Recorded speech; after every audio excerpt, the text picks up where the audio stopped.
Okay, so the first one we're going to read is Galatians 5.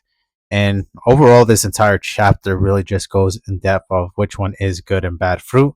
Bad fruit is just basically walking according to the flesh, but we're just going to focus on the good fruit, the main point of this video. But the fruits of the Spirit is love, joy, peace, long suffering, gentleness, goodness, faith, meekness, temperance. Against such there is no law. Good fruit, and a couple of things could be said here. Anything that's pertaining outside of this is the exact contrary. It will be essentially bad fruit.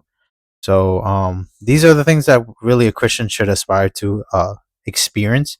There's a lot of difference between actions and fruit. A lot of people would like to conflate that, hey, I don't see a lot of fruit in your life, which is another way of saying, hey, I don't see good things in your life. You're not doing enough.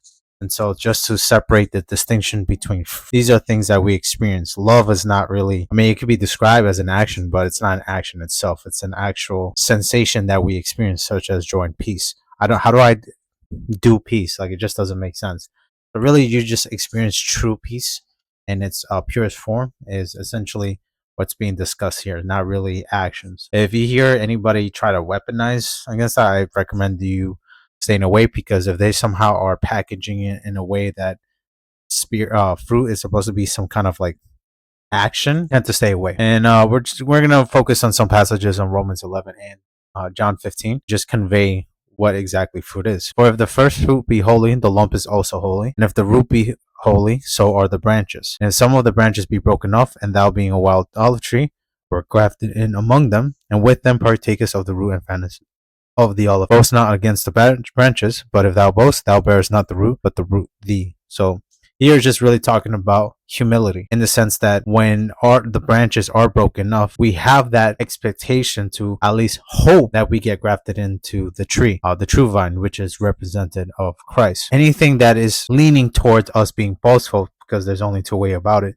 Either you are humble and you get grafted in, or you're boastful about that you're becoming part of Christ. They're not one and the same. So even if you are being boastful, that's not coming straight from the Lord himself. It's just very telling that where you are standing before, right? And it goes a little bit more conveying in the next two verses. That will say then the branches were broken off that I may be grafted in. That's again re-emphasizing the hopeful expectation. But because of unbelief they were broken off, and thou standest by faith. Be not minded, but fear. So it's like kind of the fear that we have reverence for God. And so this isn't something that it should be expected, right? When we become part of Christ, we're abiding in him, and we attain salvation. Basically, we shouldn't exemplify those things that are not telling of Christ. And here it just really just explains what's the reason for people being broken off, which is just simply due to unbelief, which is one of those things that I like to pair John 15 for, because some may make an argument that John 15 basically says if you don't abide in Christ, then somehow you're walking away and no longer part of it. It's just not the case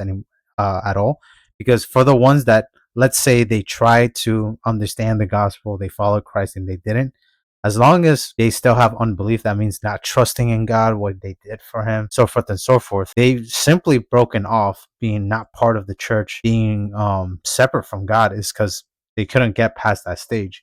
Now, as a Christian, as a born again believer, face that issue. Me, why have worries and doubts?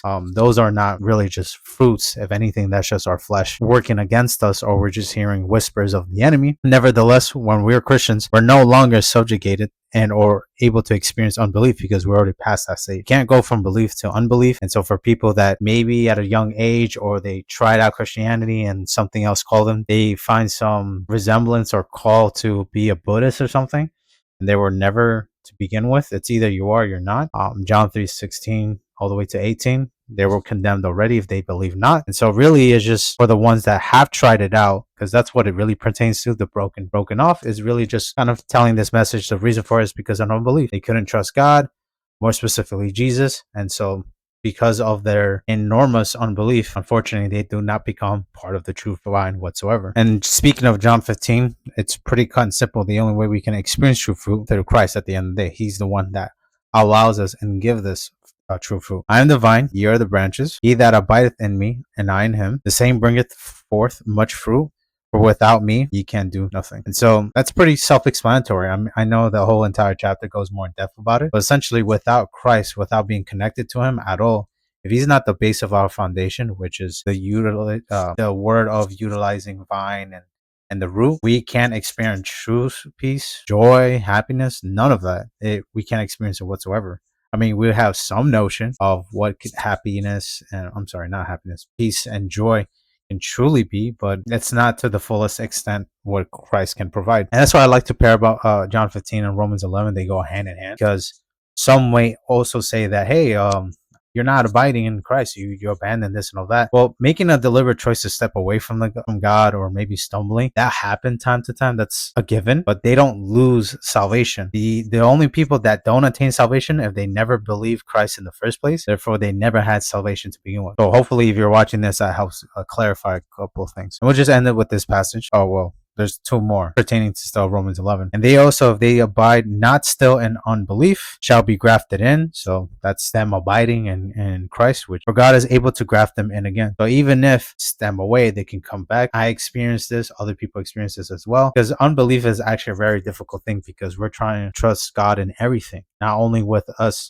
believing that he is God, the one true God, but believing in what he did for us, what he did and sacrificed for us. So we look a couple of verses beforehand, it just gives a little bit more context to that. For if God spared not the natural branches, take heed also lest he also not spared thee. Behold therefore the goodness and severity of God on them which fell, severity. But towards thee goodness, if thou continue in his goodness, otherwise thou also be cut off. So it kind of seems like, okay, if you don't abide in him, you get cut off.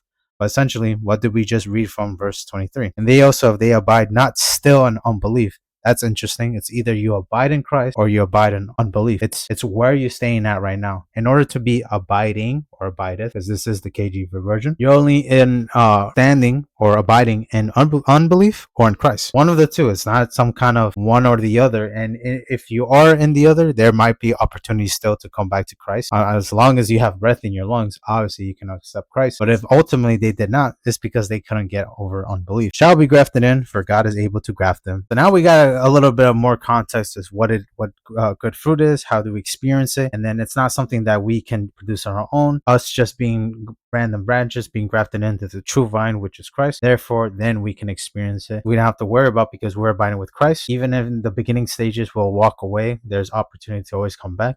And so that's something to be grateful for because it's not something that it's just an opportunity to be grafted into Christ, to abide with him, to be reconciled unto God ultimately. And so this is one of those things that we can experience as a Christian. We get a little bit of it in context of Matthew 7, particularly about warning certain individuals that show their true nature. And so as we read in the beginning of this video, most of the things that exuberate what a Christian shouldn't be, that means that that's not something that Christ will exhibit. So that's probably like a much more of a telltale sign they are not a Christian to begin with, despite them claiming to be so. And so we're going to read that in Matthew 7 about warning those that are demonstrating bad fruit. Like Satan, Matthew 7:15 and 20. Beware of false prophets, which come to you in sheep clothing, but inwardly they are ravening wolves. Obviously, the language here is sheep are being portrayed as Christians.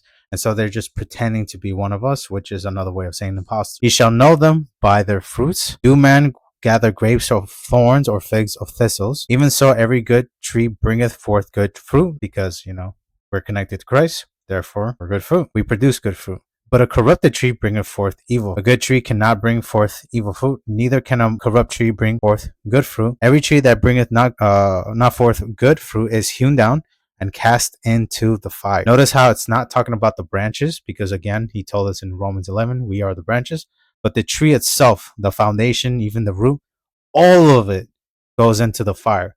So it's not really less specifically on the branches, because a lot of people would use this as a proof text that if you don't produce good fruit, I don't see enough, or whatever way they phrase it. It's a scare tactic. But as you can see in verse 19, every tree, doesn't say every branch, every tree. So the whole thing, if the branches are corrupt, fruit is corrupt, the tree is corrupt, the root is corrupt. Everything pertaining about that specific tree that is obviously not Christ is going to be casted into the fire. Super interesting. Wherefore, by their fruits ye shall know them. So I think at this point, it's pretty much a given that we can understand that the only way we could go to hell as a person, I want to say we as in Christian, as a person will go to hell.